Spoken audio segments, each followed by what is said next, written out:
Hi guys, this is chapter 10 of The Wind in the Willows, and possibly my favorite chapter of this whole book. The Further Adventures of Toad is what it's called.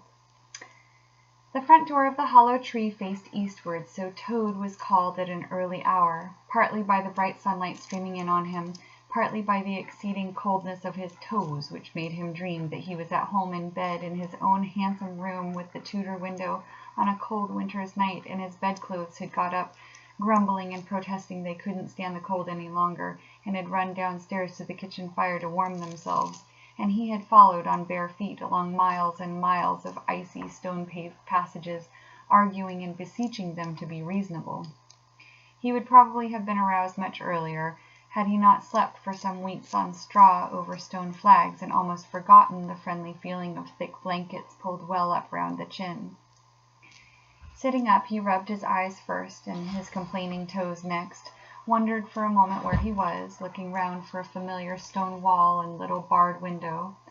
Then, with a leap of the heart, remembered everything, his escape, his flight, his pursuit, remembered, first and best thing of all, that he was free.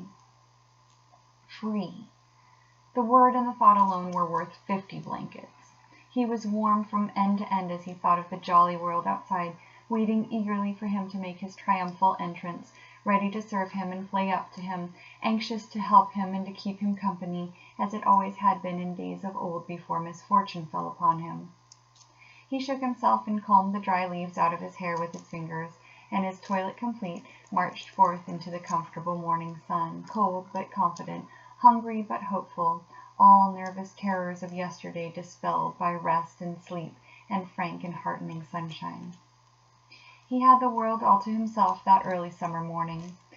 The dewy woodland, as he threaded it, was solitary and still. The green fields that succeeded the trees were his own to do as he liked with. The road itself, when he reached it, in that loneliness that was everywhere, seemed like a stray dog to be looking anxiously for company. Toad, however, was looking for something that could talk and tell him clearly which way he ought to go. It was all very well when you have a light heart and a clear conscience and money in your pocket, and nobody scouring the country for you to drag you off to prison again, to follow where the road beckons and points, not caring whither. The practical Toad cared very much indeed, and he could have kicked the road for its helpless silence, when every minute was of importance to him. The reserved rustic road was presently joined by a shy little brother in the shape of a canal, which took its hand and ambled along by its side in perfect confidence, but with the same tongue-tied, uncommunicative attitude towards strangers.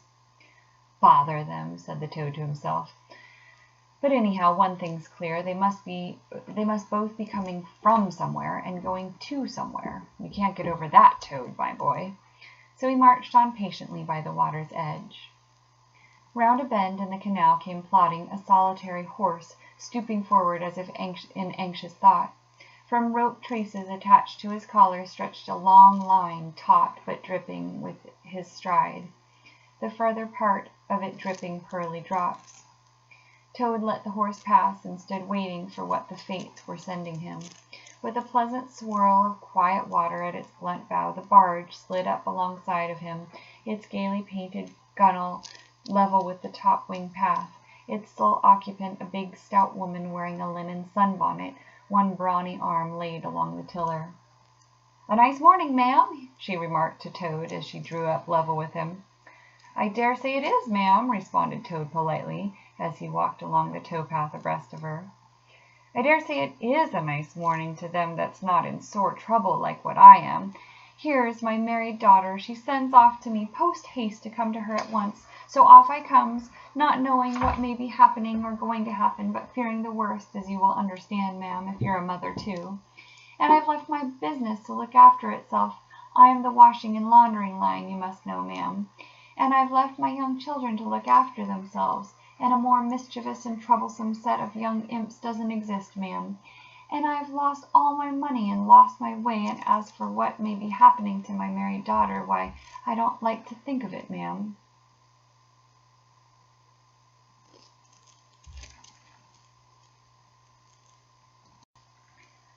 "Where might your married daughter be living, ma'am?" asked the bargewoman.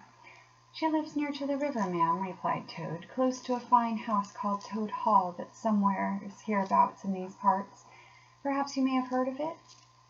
"Toad Hall? Why, I'm going that way myself," replied the bargewoman. "This canal joins the river some miles farther on, a little above Toad Hall, and then it's an easy walk. You come along in the barge with me, and I'll give you a lift." She steered the barge close to the bank, and Toad, with many humble and grateful acknowledgments, stepped lightly on board and sat down with great satisfaction. "Toad's luck again," thought he. "I always come out on top."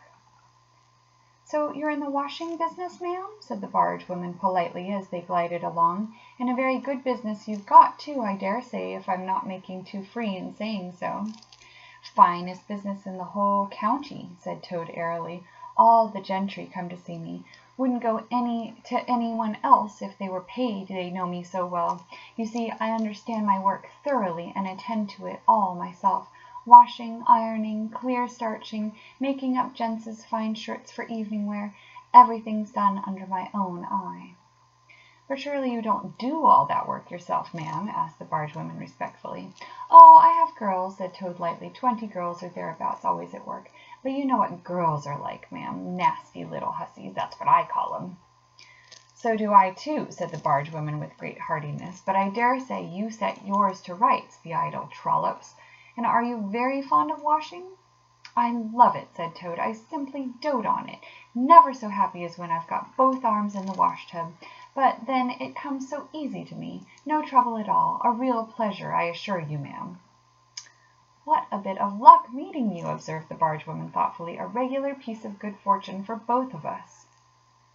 "Why, what do you mean?" asked Toad nervously. "Well, look at me now," replied the bargewoman. "I like washing too, just the same as you do. And for that matter, whether I like it or not, I have got to do it all my own, naturally, moving about as I do.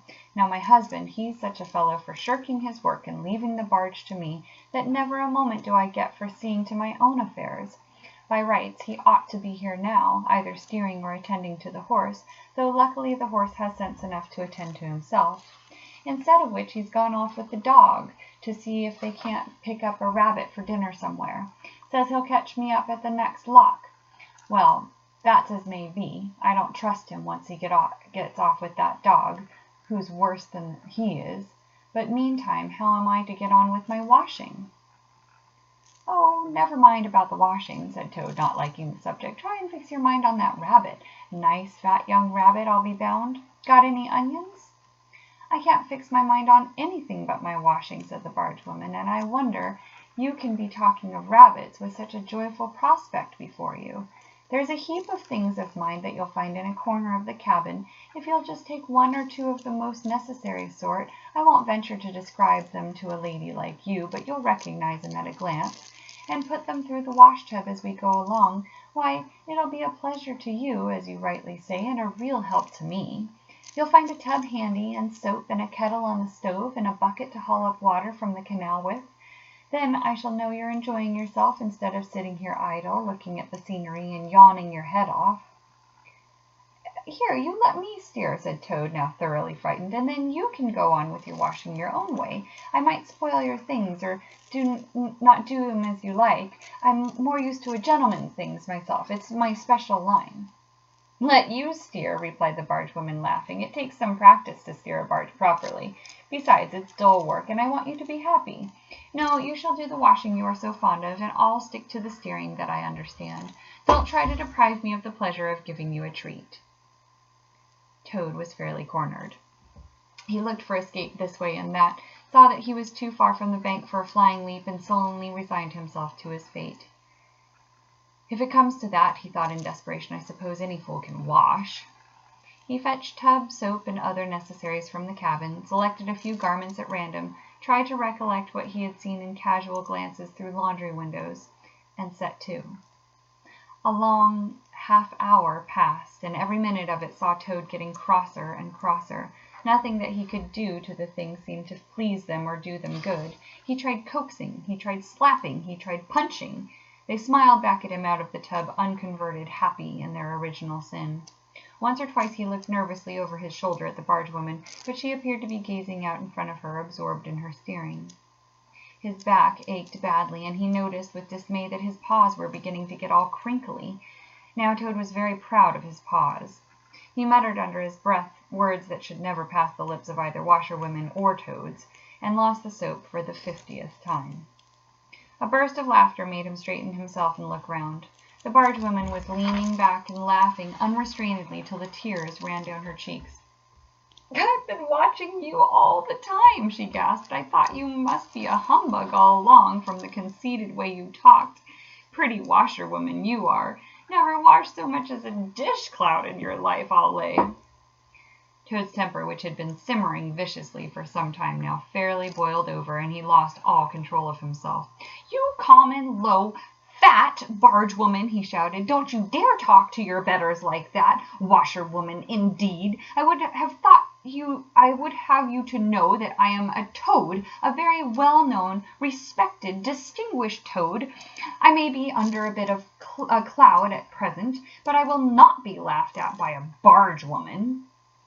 The woman moved nearer to him and peered under his bonnet keenly and closely. "Why, so you are," she cried. "Well, I never. A horrid, nasty, crawly toad, and in my nice clean barge, too. Now that is a thing I will not have." She relinquished the tiller for a moment. One big mottled arm shot out and caught Toad by a foreleg, while the other gripped him fast by a hind leg. Then the world turned suddenly upside down. The barge seemed to flit lightly across the sky. The wind whistled in his ears, and Toad found himself flying through the air, revolving rapidly as he went.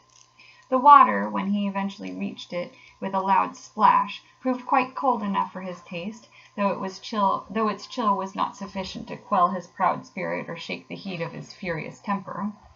He rose to the surface spluttering, and when he had wiped the duckweed out of his eyes, the first thing he saw was the fat barge woman looking back at him over the stern of the retreating barge and laughing, and he vowed as he coughed and choked to be even with her. He struck out for the shore, but the cotton gown greatly impeded his efforts, and when at length he touched land, he found it hard to climb up the steep bank unassisted. He had to take a minute or two's rest to recover his breath. Then, gathering his wet skirts all over his arms, he started to run after the barge as fast as his legs would carry him, wild with indignation, thirsting for revenge. The barge woman was still laughing when he drew up level with her. "Put yourself through your mangle, washerwoman," she called out, "and iron your face and crimp it, or you'll pass for quite a decent-looking toad." Toad never paused to reply. Solid revenge was what he wanted, not cheap, windy, verbal triumphs, though he had a thing or two in his mind that he would have liked to say. He saw what he wanted ahead of him. Running swiftly on, he overtook the horse, unfastened the tow rope and cast off, jumped lightly on the horse's back, and urged it to a gallop by kicking it vigorously in the sides. He steered for the open country, abandoning the towpath and swinging his steed down a rutty lane. Once he looked back and saw that the barge had run aground on the other side of the canal, and the barge woman was too, or there would be trouble for somebody and the barge woman was gesticulating wildly and shouting, "Stop! Stop! Stop!" "I've heard that song before," said Toad, laughing, as he continued to spur his steed onward in its wild career.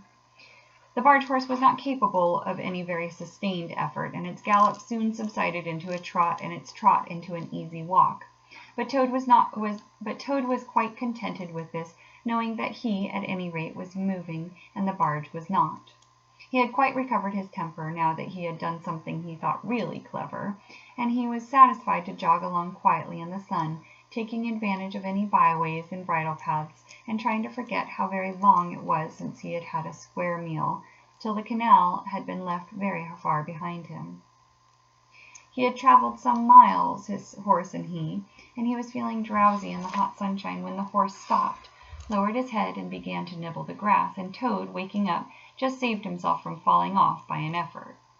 He looked about him and found he was on a wide common, dotted with patches of gorse and bramble as far as he could see. Near him stood a dingy gypsy caravan, and beside it a man was sitting on a bucket turned upside down, very busy smoking and staring into the wide world. A fire of sticks was burning near by, and over the fire hung an iron pot, and out of that pot came forth bubblings and gurglings and a vague, suggestive steaminess. Also smells, warm, rich, and varied smells that twisted and twined and wreathed themselves at last into one complete, voluptuous, perfect smell that seemed like the very soul of nature taking form and appearing to her children, a true goddess, a mother of solace and comfort. Todd now knew well that he had not been really hungry before. What he had felt earlier in the day had been a mere trifling qualm. This was the real thing at last, and no mistake, and it would have to be dealt with speedily, too, or there would be trouble for somebody or something. He looked the gypsy over carefully, wondering, vaguely, whether it would be easier to fight him or cajole him. So there he sat and sniffed and looked at the gypsy, and the gypsy sat and smoked and looked at him.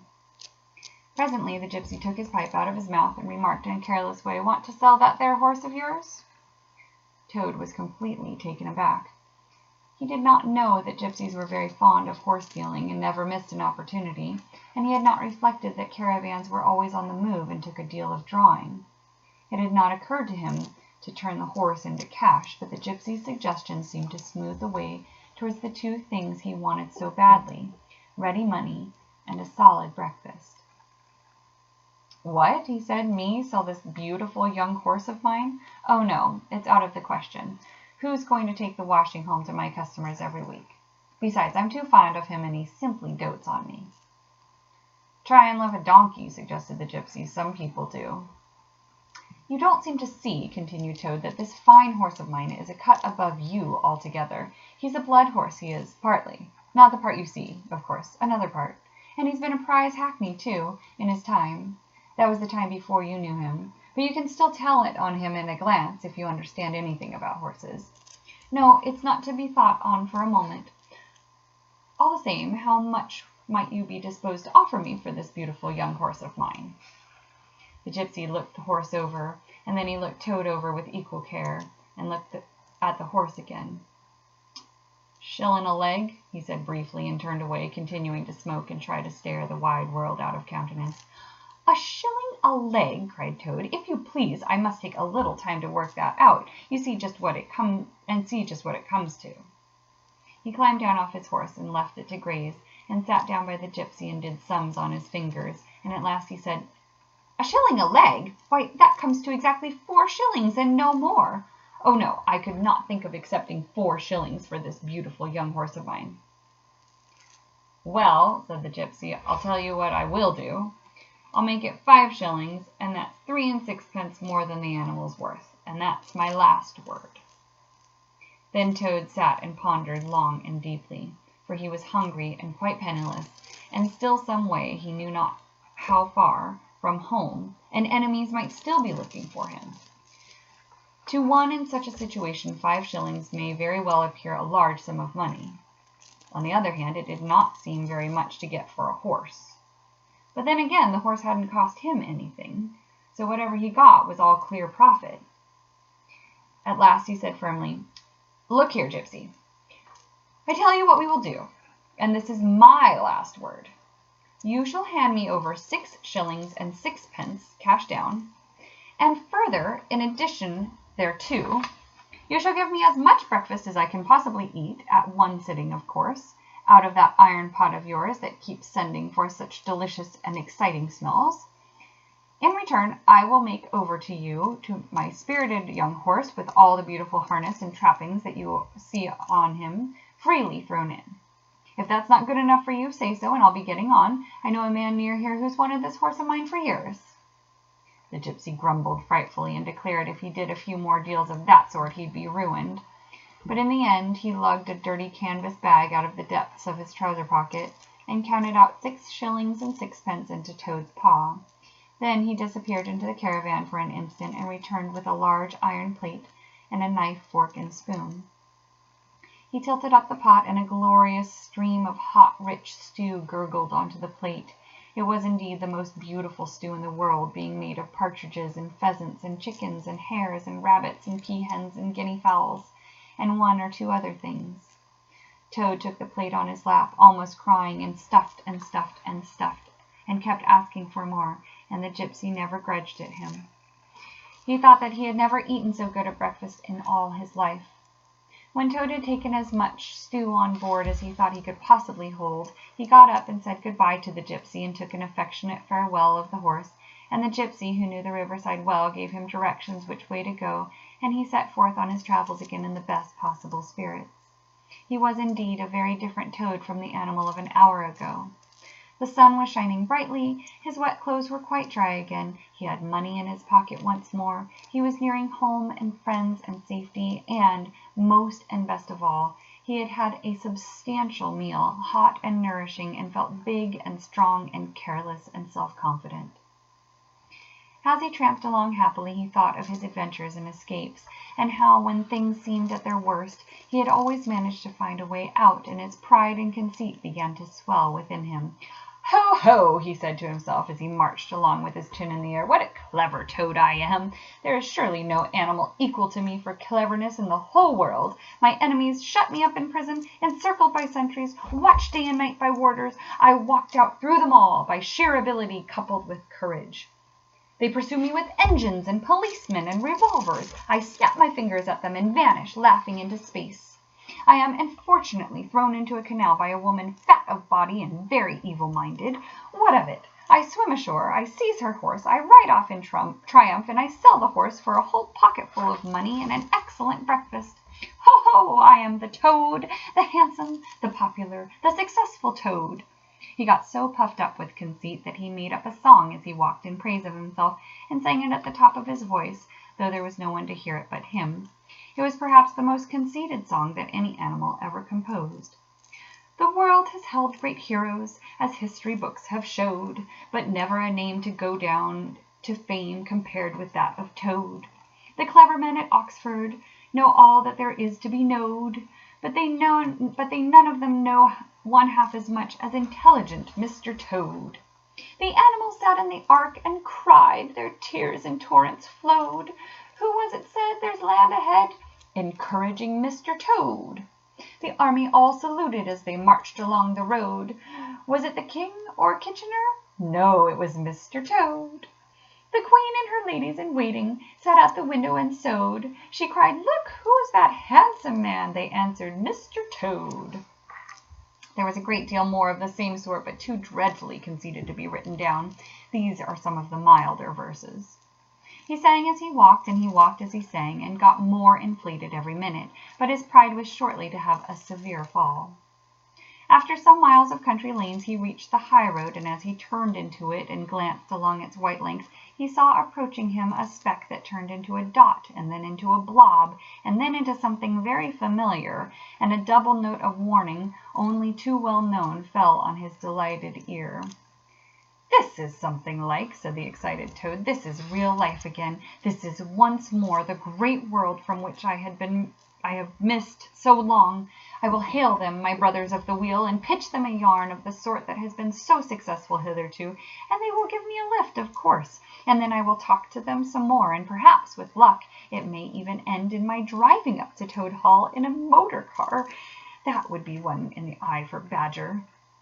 He stepped confidently out into the road to hail the motor car, which came along at an easy pace, slowing down as it neared the lane, when suddenly he became very pale. His heart turned to water, his knees shook and yielded under him, and he doubled up and collapsed with a sickening pain in his interior. And well he might, the unhappy animal, for the approaching car was the very one he had stolen out of the yard of the Red Lion Hotel on that fatal day when all his troubles began. And the people in it were the very same people he had sat and watched at luncheon in the coffee room. He sank down in a shabby, miserable heap up in the road, murmuring to himself in despair, "It's all up, it's all over now, chains and policemen again, prison again, dry bread and water again. Oh, what a fool I've been! What did I want to go strutting around the country for, singing conceited songs and hailing people in broad day on the high road instead of hiding till nightfall and slipping home quietly by back ways? Oh, hapless Toad! Oh, ill-fated animal!" The terrible motor car drew slowly nearer and nearer, till at last it heard it stop just short of him. Two gentlemen got out and walked round the trembling heap. of crumpled misery lying in the road, and one of them said, "Oh dear, this is very sad. Here is a poor old thing, a washerwoman apparently, who has fainted in the road. Perhaps she is overcome by the heat, poor creature, or possibly she has not had any food today. Let us lift her into the car and take her to the nearest village, where doubtless she has friends." They tenderly lifted Toad into the motor car and propped him up with soft cushions and proceeded on their way. When Toad heard them talk in so kind and sympathetic manner, he knew that he was not recognized. His courage began to revive, and he cautiously opened first one eye and then the other. "Look," said one of the gentlemen, "she is better already. The fresh air is doing her good. How do you feel now, ma'am?" "Thank you kindly, sir," said Toad in a feeble voice. "I'm feeling a great deal better." "That's right," said the gentleman. "Now keep quite still, and above all, don't try to talk." "I won't," said Toad. "I was only thinking if I might sit on the front seat there beside the driver, where I could get the fresh air full in my face, I should be all right again." "What a sensible woman," said the gentleman. "Of course you shall." So they carefully helped Toad into the front seat beside the driver, and on they went once more. Toad was almost himself again by now. He sat up, looked round him, and tried to beat down the tremors and yearnings, the old cravings that rose up and beset him and took possession of him entirely. "It is fate," he said to himself. "Why strive? Why struggle?" And he turned to the driver at his side. "Please, sir," he said, "I wish you would kindly let me try and drive the car for a little. I've been watching you carefully, and it looks so easy and so interesting, and I should like to be able to tell my friends that once I had driven a motor car." The driver laughed at the proposal so heartily that the gentleman inquired what the matter was. When he heard, he said to Toad's delight, "Bravo, ma'am, I like your spirit. Let her have a try, and look after her. She won't do any harm." Toad eagerly scrambled into the seat vacated by the driver, took the steering wheel in his hands, listened with affected humility to the instructions given him, and set the car in motion, but very slowly and carefully at first, for he was determined to be prudent. The gentlemen behind clapped their hands and applauded, and Toad heard them saying, "How well she does it! Fancy a washerwoman driving a car as well as that the first time." Toad went a little faster, then faster still, and faster.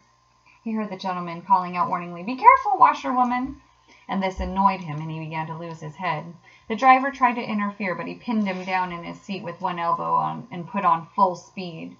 The rush of air in his face, the hum of the engine, and the light jump of the car beneath him intoxicated his weak brain. "Washerwoman, indeed!" he shouted recklessly. "Ho, ho! I am the Toad, the motor car snatcher, the prison breaker, the Toad who always escapes. Sit still, and you shall know what driving really is, for you are in the hands of the famous, the skillful, the entirely fearless Toad."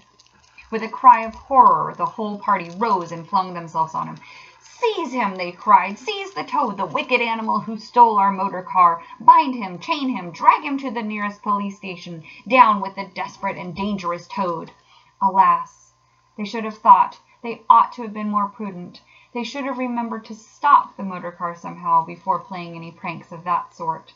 With a half turn of the wheel, the Toad sent the car crashing through the low hedge that ran along the roadside. One mighty bound, a violent shock, and the wheels of the car were churning up the thick mud of a horse pond. Toad found himself flying through the air with the strong upward rush and delicate curve of a swallow. He liked the motion, and he was just beginning to wonder whether it would go on until he developed wings and turned into a toad bird, when he landed on his back with a thump in the soft, rich grass of a meadow. Sitting up, he could just see the motor car in the pond, nearly submerged. The gentleman and the driver, encumbered by their long coats, were floundering helplessly in the water. He picked himself up rapidly and set off running across the country as hard as he could, scrambling through hedges, jumping ditches, pounding across fields till he was breathless and weary and had to settle down into an easy walk. When he had recovered his breath somewhat, he was able to think calmly. He began to giggle, and from giggling he took to laughing. And he laughed till he had to sit down under a hedge. "Ho, ho!" he cried in ecstasies of self-admiration. "Toad again! Toad, as usual, comes out on top. Who was it got them to give him a lift? Who managed to get on the front seat for the sake of fresh air? Who persuaded them into letting him see if he could drive? Who landed them all in a horse pond?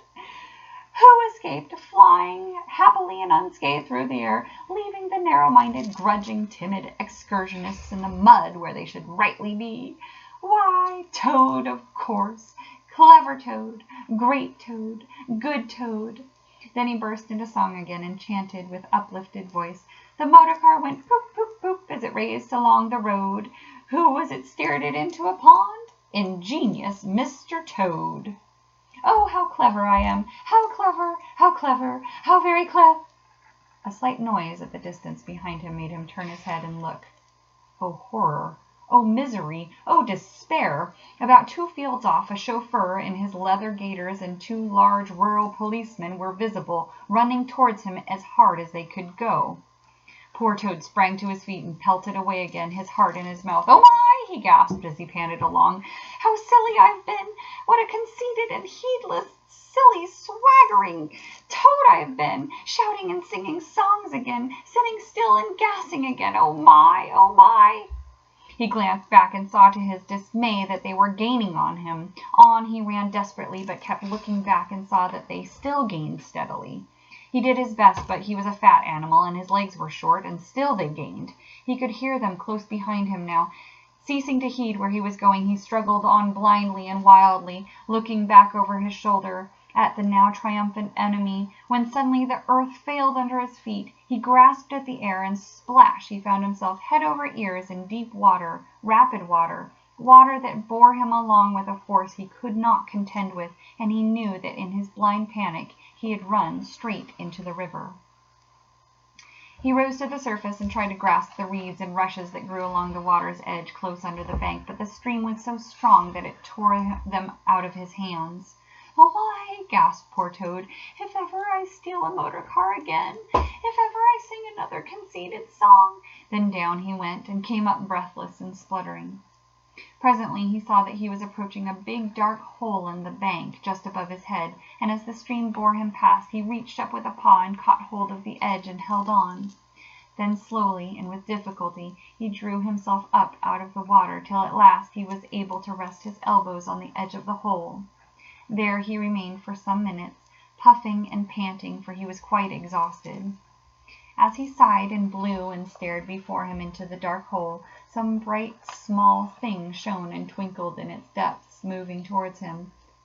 As it approached, a face grew up gradually round it, and it was a familiar face, brown and small with whiskers, grave and round with neat ears and silky hair.